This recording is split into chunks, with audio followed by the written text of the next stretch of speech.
Добрий день, дітки! Сьогодні нас з вами чекає нова зустріч з новим звуком, а з яким ви згодом дізнаєтесь.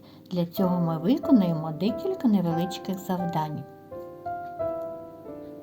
Вам потрібно скласти речення «Що з'їла Ліна?» Наприклад, Ліна з'їла малину. Тепер ви спробуйте скласти речення.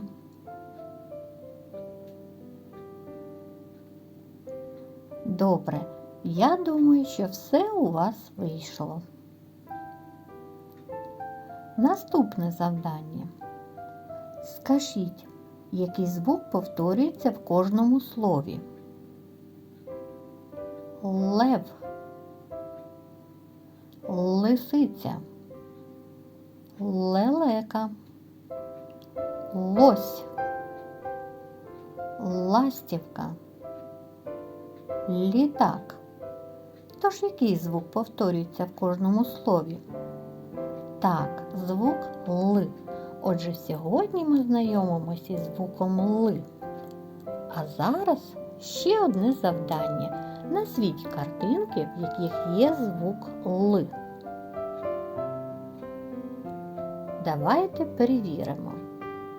Лопата, ложка, ластівка, лимон. Молодці. Звук Л – приголосний звук. Вимовляючи його, ми зустрічаємо перешкоду – зубки та язичок. Звук Л може бути і твердим, і м'яким. Л, Л. Л позначаємо однією рисочкою, а Л – двома рисочками. Давайте пограємо. Розгляньте малюнки, назвіть їх. Слова, які мають у собі твердий Л, треба перемістити в ліву частину, а слова, які мають у собі м'який Л, треба перемістити у праву частину. Спробуємо. Чапля. Так, тут зустрічаємо звук Л. Він м'який.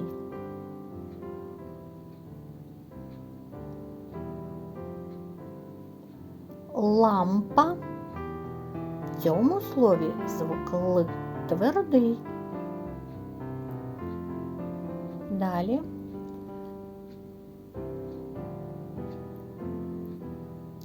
Лялька.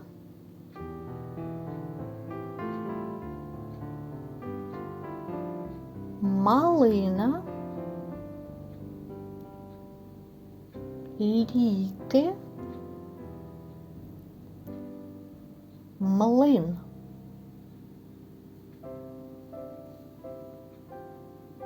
Сіль, слива,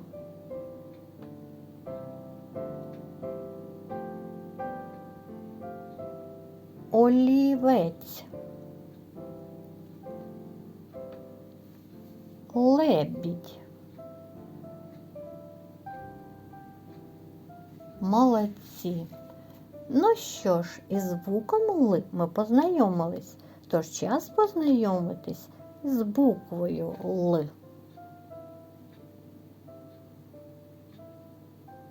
Взяв хлопчик рушничок та й повісив на гачок. До матусі повернувся, від здогадки усміхнувся, наче крила дав орел, цій летючій букві Л. А зараз спробуємо прочитати склади із буквою Л. Слідкуйте за метеликом, до якої голосної букви він полетить. Ла, ло, лу, лі, ле, ли. Молодці! Дякую за увагу!